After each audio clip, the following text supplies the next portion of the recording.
Stat Rollers, Bill with RollStats. Today I want to talk about an investigative sandbox that takes everything Lamentations of the Flame Princess does best, historical realism, grim horror, and open-ended gameplay, and weaves it into a murder mystery that thrives on paranoia and consequence.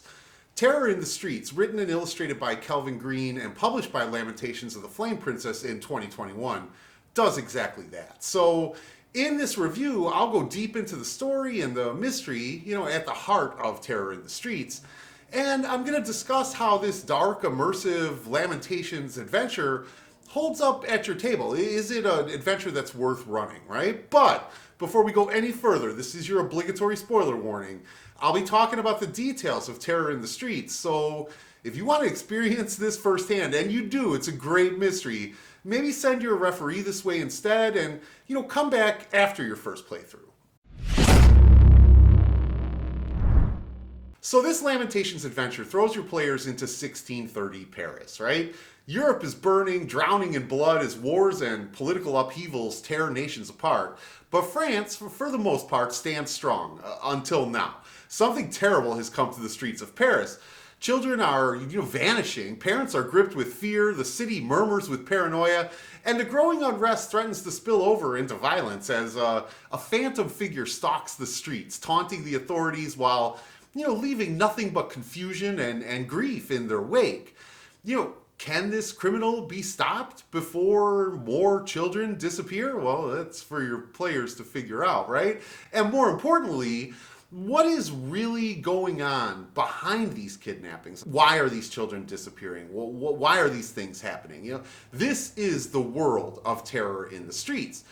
This isn't a linear adventure with a clear path to victory. It's a living, breathing city, and your players are stepping into a crime scene where, the truth is buried under politics, fear, and lies.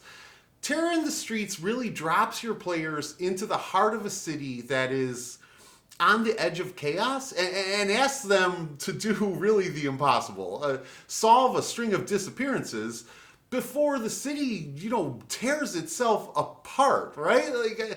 It really truly is an amazing adventure. So the authorities are stretched thin. They're more concerned with maintaining order than finding justice, finding out why these children are disappearing. The streets are filled with rumors, deception, and desperate people who are just willing to do anything to survive, right? So your players aren't going to be given a neat list of clues to follow in this adventure. They're going to have to piece together the mystery themselves. They're going to have to navigate a city that is as much an obstacle as it is a setting, right? Every decision your players make that will shape how the investigation unfolds. If they take too long, the killer's going to strike again. If they ask the wrong person the wrong questions, they could find themselves framed for the very crimes that they're trying to solve. And the Unrest Die, it ensures that as they work, the city's situation only worsens, right? Because, fear is spreading, mobs are forming, checkpoints tighten, and soon no one is safe, not even your players, right? This is an adventure with high stakes and hard choices, where success isn't guaranteed and failure doesn't mean death. It just means watching everything spiral out of control while knowing that, their players might have actually made things worse. If you want an adventure where solving the mystery is just as dangerous as the crimes themselves, Terror in the Streets is exactly what you're looking for. Welcome to Paris, my friend. Try not to get caught in the riot, right? So first things first, Terror in the Streets is a very well put together book. The layout is clean, it's easy to read. It's designed with usability in mind. If you've run any LOTFP adventures before, sometimes the formatting can be a bit chaotic, right? Requiring a lot of flipping back and forth to find what you need. It's part of the charm of Lamentations adventures, but that's not the case here. Information is presented in a way that's easy to digest, and while some sections could have been streamlined a bit more, nothing feels buried or needlessly convoluted. If you take the time to read ahead and familiarize yourself with the structure, you're going to have everything you need at your fingertips when running the game. And that's crucial in any mystery, especially in this mystery though, right? And Kelvin Green's writing is really a huge part of what makes this book such a joy to not only run, but to read, right? He has a distinctive style that mixes irreverent humor with a sharp eye for historical detail, which keeps things engaging even when you're reading about street layouts and municipal law enforcement, right? There's a dry, almost sarcastic tone running through a lot of the descriptions, and that helps lighten what could otherwise be a really grim and oppressive setting, right? You get the sense that Green knows just how absurdly messy and violent 17th century Paris really was. And, he's not afraid to poke fun at it while still keeping things grounded in history. The artwork, also by Green, is, rough, it's expressive, and it's perfectly suited to the setting. So if you're looking for highly polished, hyper-detailed illustrations, you're not going to find them here, right? But that's the beauty of it. The sketchy, almost frantic quality of the drawings adds to the feeling of disorder and really unease that permeates the adventure. I mean, Paris is a city in turmoil, and the art really reflects that in this adventure. It's not there to be pretty, it's there to set the mood, and it does so brilliantly, right? The maps, while functional rather than elaborate, they truly get the job done. They're not overly stylized or ornate, but they give you enough detail to work with while leaving room for referee improvisation, right? And that's a key theme throughout the book. This adventure is a framework, it's not a script. It gives you the tools you need to run a compelling mystery in a living, breathing city, but it doesn't hold your hand. The layout and design reflect that philosophy, providing referees with just enough guidance without ever feeling restrictive, right? So overall, Terror in the Streets is a well-crafted book that balances readability with usability. It's clear that, a lot of thought went into making sure referees could find what they need quickly. And the combination of engaging writing, evocative art, and solid layout makes this, one of the more accessible Lamentations adventures available. It's easy to pick up, it's fun to read, and most importantly, fun to run at the table if you're prepared. So, let's get you prepared. There is no doubt that Terror in the Streets is an ambitious and deeply unsettling adventure for Lamentations of the Flame Princess. It isn't your standard OSR dungeon crawl filled with ancient tombs and cryptic ruins. Instead, it throws your players into the heart of a city on the verge of collapse. It forces them to solve a brutal series of murders before fear and paranoia, tip Paris into just complete and utter chaos. So this is an investigative sandbox, but there's no predetermined path to follow. Your players have total freedom to pursue the case however they see fit, all while dealing with the city's political scheming, religious tensions, and a growing climate of hysteria. The deeper your players dig, the more dangerous things become. The game doesn't guarantee a neat resolution or that the players will even survive long enough to find one. At the heart of the mystery is the Demon Tailor. He's a villain who's more than just a serial killer. He's a methodical, delusional craftsman, right? Convinced that his grotesque work is necessary to prevent an even greater horror, this massive earthquake that's going to destroy Paris completely. His crimes aren't random acts of brutality. They're ritualistic, deliberate, and deeply tied to his twisted philosophy. This is actually what makes him terrifying. He doesn't kill for pleasure or out of impulse. He has a vision, one that he believes in completely. I've heard people explain this module as sort of Jack the Ripper meets the Three Musketeers, and that makes sense, right? With the inclusion of Cardinal Richelieu. To me, it's more Jack the Ripper meets Buffalo Bill from Silence of the Lambs. So both killers are obsessed with transformation, though, where Buffalo Bill constructs his infamous skin suit as part of, his grotesque reinvention, right? The Demon Tailor uses human skin to craft something with a higher purpose, right? His belief that his work is righteous makes him even more disturbing. There's a structure to his madness, a sense that his actions, no matter how horrific, serve a cause greater than himself. That kind of conviction is it's more terrifying than any supernatural entity. And of course, the Demon Tailor has a historical parallel to Jack the Ripper, right? Just like the Whitechapel murders of 1888, the killings and terror in the streets have sent Paris into a state of fear and speculation. Rumors, half-truths spread like wildfire. The city is gripped by paranoia, with every new corpse adding fuel to the fire. Children are dying in the streets of Paris in horrible ways. The Ripper became a myth, a phantom, and the same thing is happening here. The Demon Tailor isn't just a killer, he's an idea, something larger than life. A shadow moving through the streets of Paris, impossible to pin down. And, of course, the people of Paris they're desperate for answers, right? But all they get are more bodies. And, that's where the players come in. The investigation itself leans heavily into Call of Cthulhu style gameplay. So if your group is used to a traditional hack and slash approach, they might struggle a bit with the shift. I mean, this isn't about kicking down doors and fighting monsters. This is about solving a mystery in a city where half the people you meet are lying to you and the other half are scared, and the ones in power, they might not actually want the case solved at all. Even if your players do find the Demon Tailor, that's only part of the challenge. I mean, what happens next, right? Who's actually going to believe them? Do they have evidence to prove their case? And even if they do have that evidence, what if someone powerful decides it's, easier to silence your players than let the truth come out? This is what makes terror in the streets so compelling, right? Your players aren't just trying to stop a murderer. They're walking into a web of paranoia, corruption, and shifting alliances. Paris in 1630 is a powder keg, and every move that your players make could be the spark that sets it off. Will they find the truth or become the next scapegoats? Will they unmask the killer, or will they unravel Paris in the process, right? The adventure itself doesn't offer easy answers. The Demon Tailor is still out there. The city is still burning.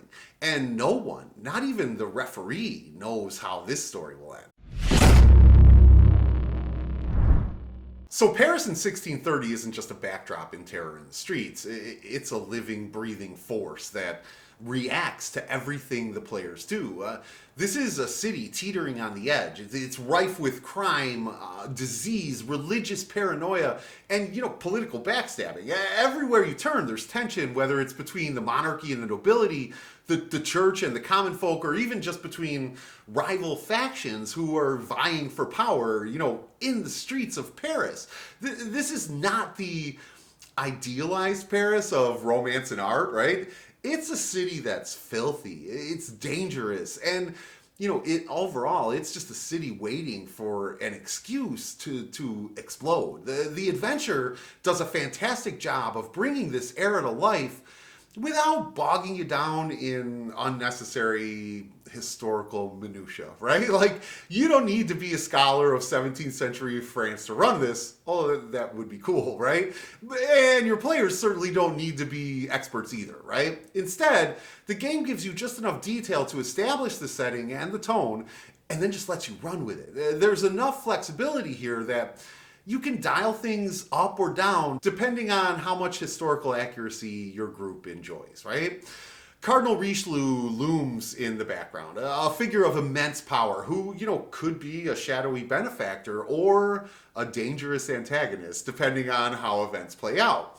The nobility is self-absorbed and corrupt, while the lower classes are angry, desperate, and ready to riot at the slightest provocation. Street gangs control entire districts, merchants scheme for personal gain, and even the city's so-called protectors, the militia and the local authorities, are more interested in their own survival than in enforcing any real sense of justice, right? Paris isn't just dangerous because of the murders. It's dangerous because there's a deep rot at its core, and your players will feel that every time they interact with someone in power, right? One of the best aspects of this adventure is how it handles investigation in a time before modern forensic science. There's no fingerprints, no ballistics, no neatly cataloged crime scenes to analyze, like CSI style, right? Solving a mystery in this setting means relying on testimony, rumors, and careful observation. People lie, records are inconsistent, and corruption runs deep.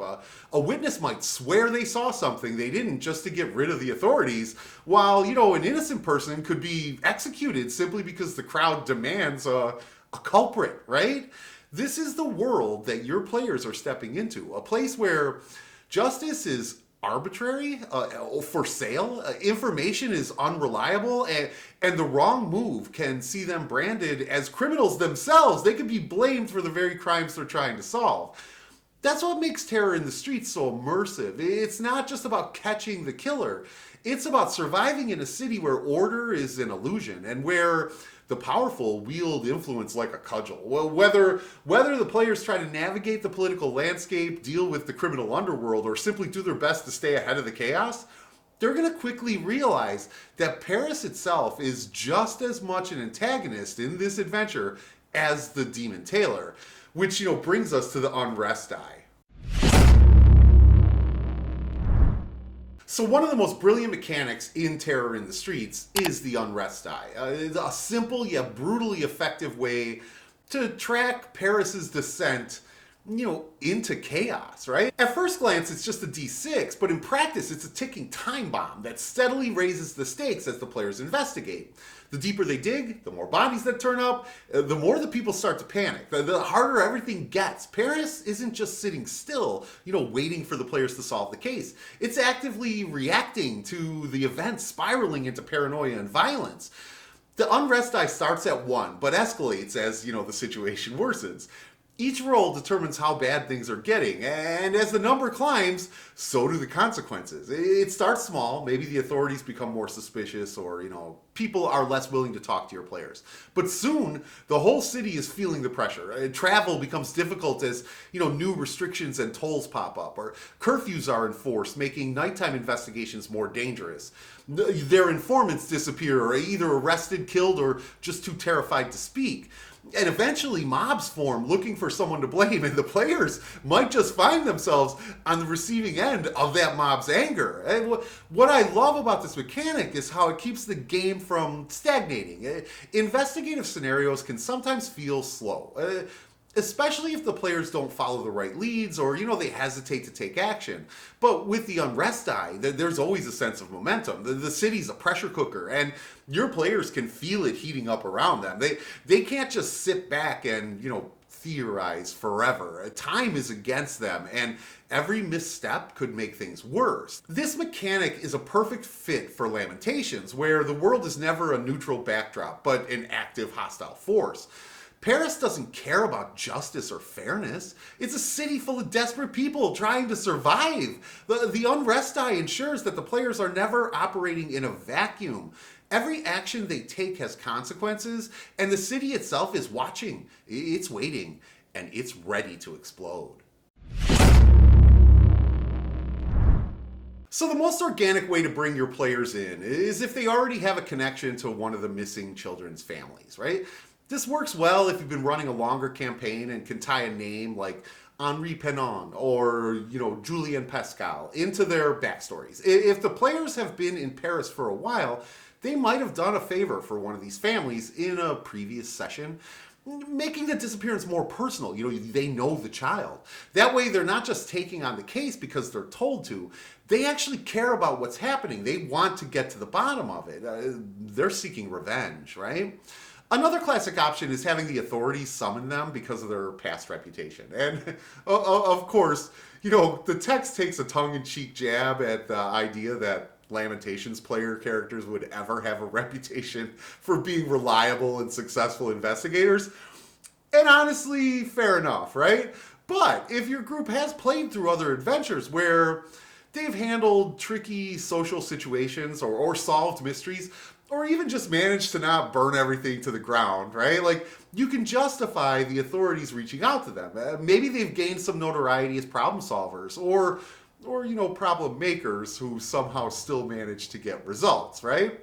If your players have a patron or employer, it's another easy way to get them involved, right? Someone they work for or someone they may have worked for might have connections to the provost or his deputies, right? Meaning that they're going to hear about the case secondhand and are sent to investigate. This is especially useful for groups who play as mercenaries, hired agents, or just, politically connected operatives. It also keeps the sense of pressure high. If they have a patron, they're not just solving the case for themselves, but also, to maintain their standing with their employer, with someone powerful, someone who pays them, right?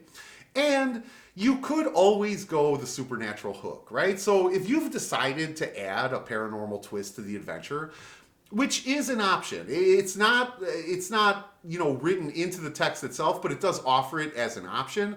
Then their introduction could come from someone, attuned to these kinds of disturbances. Maybe, I don't know, like an occultist or an alchemist, or even a secret society that catches wind of something unnatural in Paris and sends them to investigate. So Green jokingly suggests an "I sense a disturbance in France" moment, but that's actually a solid way to frame things if your players lean toward the esoteric, right? But what if your players don't have any real connections to Paris, and they aren't the type to get summoned by the authorities, and they have no patrons or supernatural contacts? Honestly, no problem. Just shove them straight into the action, right? So Green suggests an almost slapstick way of handling this. Maybe one of them gets into a bar fight, gets their head smashed into a wall, and sees a government poster asking for help with the disappearances, right? I mean, that's Lamentations through and through. Half the time, the most significant events in a character's life start with an awful decision made in a tavern, right? That's how most adventures start. Another easy way to do this is to just have the players in the right place at the right time. Maybe they're staying at an inn near one of the families, and they hear the commotion of a distraught parent. Maybe a witness mistakes them for investigators and starts spilling information. Maybe they just stumble across a body in the street before anyone else does, right?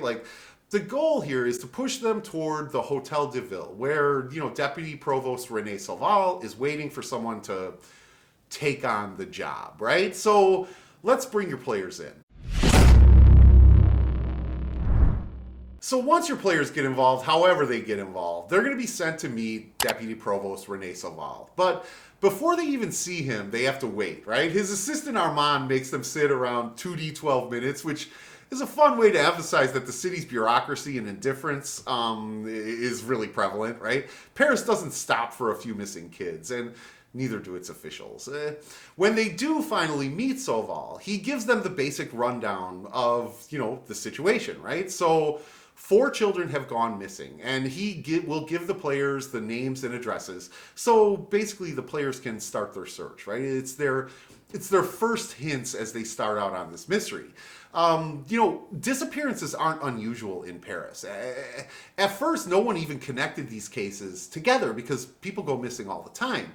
And Sauval admits that they should have realized sooner, but, it's clear that no one was really paying attention. No one really cares that these children are going missing, at least amongst the authorities. But a letter changed everything. 4 days ago, a letter arrived at the Grand Châtelet, tying the missing children together, right? That's what finally forced the authorities to take action and admit that all of these disappearances are connected. So now the city is on edge. The growing unrest means the Watch is too busy keeping riots under control to actually investigate, and that's why Sauval needs your players. That's why he needs outsiders to do the investigation. He tells them that they're going to be paid 15 silver per day, and the players can negotiate if they want, up to 20 if they push for it. And they're going to be expected to check in at noon every day for their next payment and to report any findings. If your players accept the job, right, and they should, right, that's the whole point of the adventure. So when they accept the job, they get their first payment up front, and they get a letter of passage allowing them to move through city checkpoints without trouble, because again, remember, the city is in turmoil and riots are happening, so there's curfews and checkpoints throughout the city. So this letter of passage allows your players to move around more easily, right? They'll also get a copy of the letter that made the authorities take the case seriously. And Sauval will answer basic questions about Paris, but he doesn't know much about the disappearances themselves, right?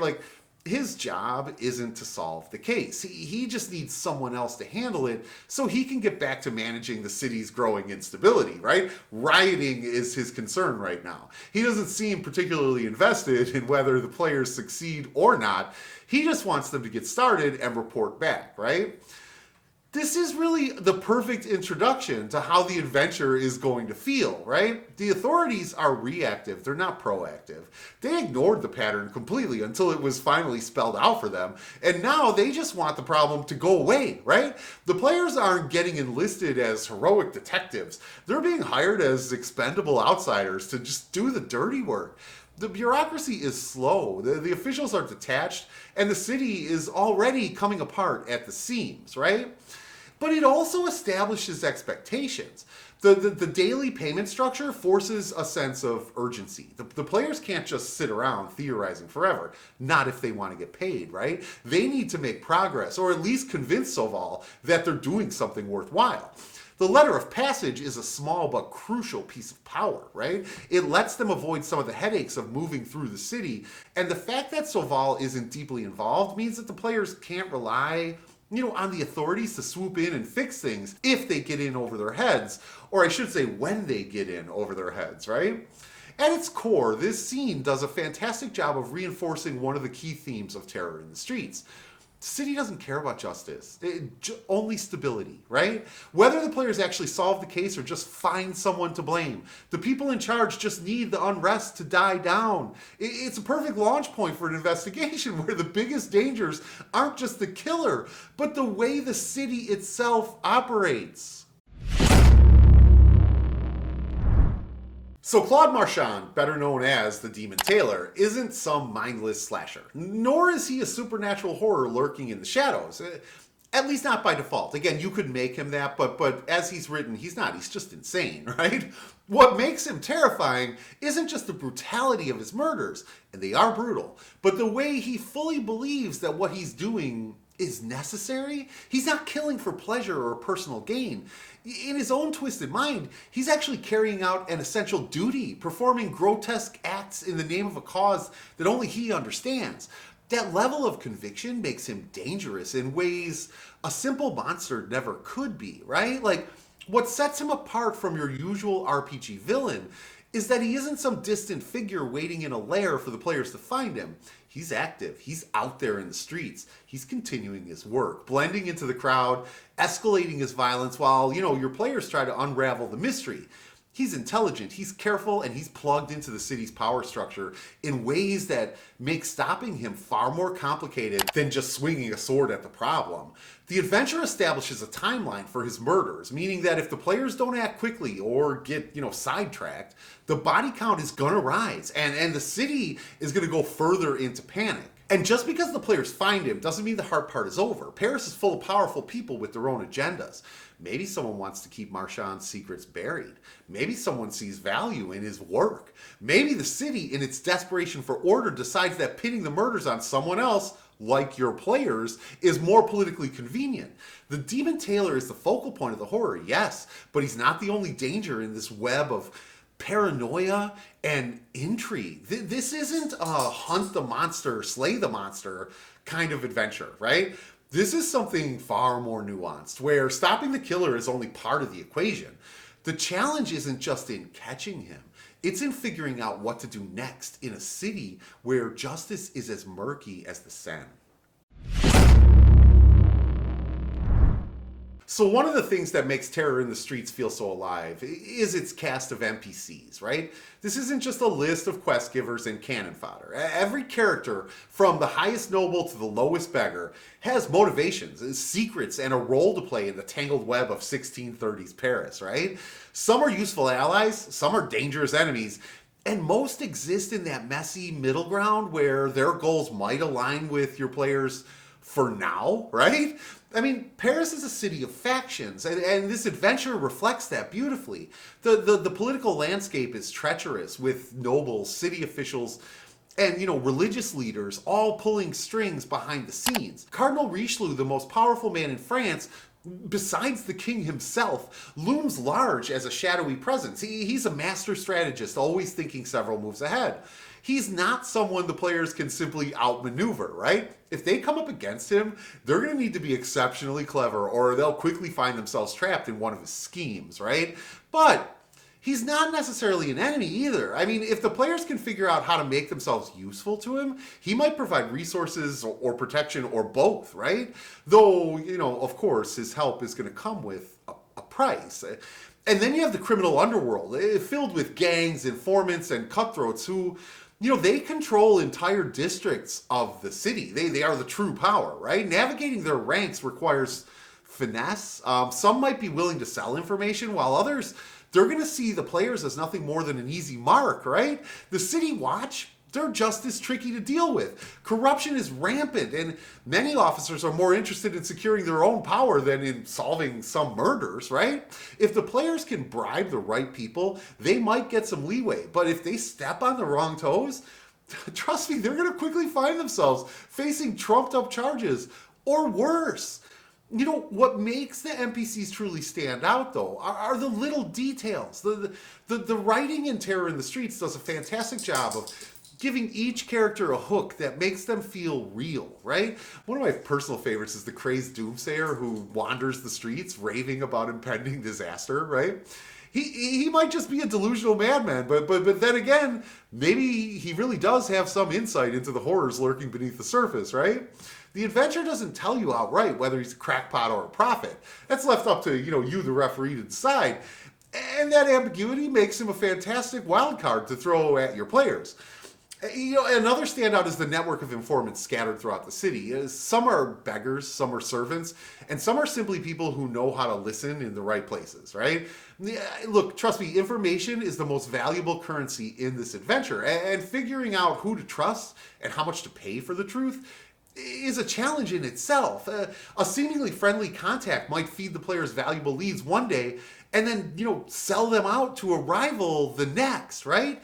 The way these NPCs interact with each other and with your players adds so much depth to the adventure. This isn't an adventure where you talk to the quest giver, get a mission, and just move on. Every conversation has weight. Every deal comes with risks. Your players will have to navigate shifting alliances, decipher half-truths, and determine who is actually on their side. If anyone is on their side, right? This is what makes Terror in the Streets feel more than just a murder mystery, right? The investigation is only part of the experience. The real challenge comes from dealing with the people of Paris, figuring out who can help you, who will hinder, and who's just waiting for the right moment to stab your players in the back, because they are. So if you're used to running traditional structured mysteries where the players are, gently guided from one clue to the next, Terror in the Streets is going to be a very different experience, right? This is a true sandbox investigation, and that means there's no single right way to solve the mystery. The adventure scatters leads and information across the city, and it's entirely up to your players to figure out where to go, who to talk to, and which threads are worth pulling, right? You as the referee aren't there to keep them on track. You're there to react, adapt, and watch the chaos unfold. That kind of freedom is exhilarating, but it comes with consequences. Your players might charge ahead with half-baked theories and ruin their credibility with the wrong people. Or they might get distracted by a side plot, say, I don't know, a brewing gang war or a noble's political ambitions, and suddenly your players find themselves drowning in conflicts they never intended to get involved in. And, in true Lamentations fashion, they might completely misread the situation and end up accused of the very murders they're trying to solve. This isn't a murder mystery where the killer just waits to be found. The Demon Tailor is still out there. He is still working, and he is still adding to his grisly collection. If your players take too long or waste time, if they chase dead ends, the body count is going to rise, and the city will grow more paranoid. The authorities will get more desperate to pin the crimes on someone, anyone. And if the players make too much noise, that someone could very well be them, right? For you as the referee, this open-ended structure is both incredibly rewarding and a real challenge. You can't just prep a set sequence of events and expect the players to follow it, right? You have to be ready to roll with their decisions and anticipate the unintended consequences of their actions and breathe life into a city that feels unpredictable and alive. Some groups are going to go methodically from clue to clue, piecing things together like seasoned detectives, right? But most are going to stumble through the investigation, making bold accusations, bribing their way into restricted areas, or getting into street brawls with people who might know something useful. All of that is valid, right? The game is built to handle that, and you should be ready for it. One of the things I love most about Terror in the Streets is how it makes every choice feel meaningful. Information is a resource, and figuring out how to get it, right? Who to bribe, who to intimidate, who to trust. That becomes a game in itself. There's no omniscient NPC waiting to hand the players a clear roadmap. Instead, they'll have to investigate a web of half-truths, conflicting accounts, and people with their own agendas. That means dead ends are real, lies are everywhere, and just because someone thinks they saw something doesn't mean it actually happened. It also means that failure is on the table. The players can get things wrong. Your players can chase the wrong suspect, accuse an innocent person, or take too long and let the killer slip away. That's a feature, not a bug, right? The game doesn't hold their hands or guarantee a neat resolution. If they play recklessly, they might escape Paris in disgrace with the real murderer still lurking in the city. Or they might solve the case only to realize that the people in power don't actually want justice. They just want things quiet, right? This is an adventure that rewards player agency and clever thinking, but it also punishes player carelessness and impatience. If you run it well, your players will walk away feeling like they truly earned whatever ending they reach. And whether they succeed, fail, or get tangled in something far bigger than they expected, they'll remember Terror in the Streets as a mystery where, their choices actually mattered. So what's my final verdict? Is this adventure worth picking up and running? Should you run Terror in the Streets at your table? Unequivocally, yes. Terror in the Streets is hands down one of the most compelling investigative adventures I've ever run, ever. And not just for Lamentations, but just in general. It does something that a lot of RPG mysteries struggle with. It balances historical realism, grim horror, and open-ended gameplay without ever feeling like it's railroading the players or leaving them completely adrift, right? This is not a neatly packaged solve the case and go home kind of adventure. It's a slow-burning, tension-filled nightmare where the city itself feels like a living entity, shifting and reacting to every single move your players make. The Unrest Die is a fantastic mechanic that keeps things moving and prevents the investigation from stalling. Instead of waiting for the players to act, the city escalates around them, making sure that time is always against them. This forces your players to think carefully about their decisions. Do they take time to dig deeper into that lead, or do they act fast before things spiral out of control, right? There's no right answer, and that's what makes it so compelling. Every choice your players make comes with a cost, right? So here's what I'll say. If you're looking for a truly well-written mystery that forces your players to engage with the world around them in really meaningful ways, then I think Terror in the Streets is a must-have. It's the kind of adventure that lingers in your players' minds long after the game is over, long after. But I want to know what you think. Drop a comment below and let me know what you think of Terror in the Streets. Do you own it? Have you played through it? Have you run it? What did you think? Let me know. I want to talk about this one. This is truly a great mystery. This is a great investigative sandbox. And, if you want to run this adventure at your table, you can download a PDF copy at DriveThruRPG. I've dropped a link in the description and in the pinned comment where you can pick up your own copy of Terror in the Streets if you're interested, if you want to run it, at your table. And you should. If you've played Call of Cthulhu before, you're going to love this, right? It is truly a great investigative sandbox. Okay, that's going to do it for today's Stat Rollers. If you enjoyed this review, hit that like button and subscribe for more TTRPG content. I've got quite a few reviews covering a wide variety of classic, OSR, and indie adventures coming.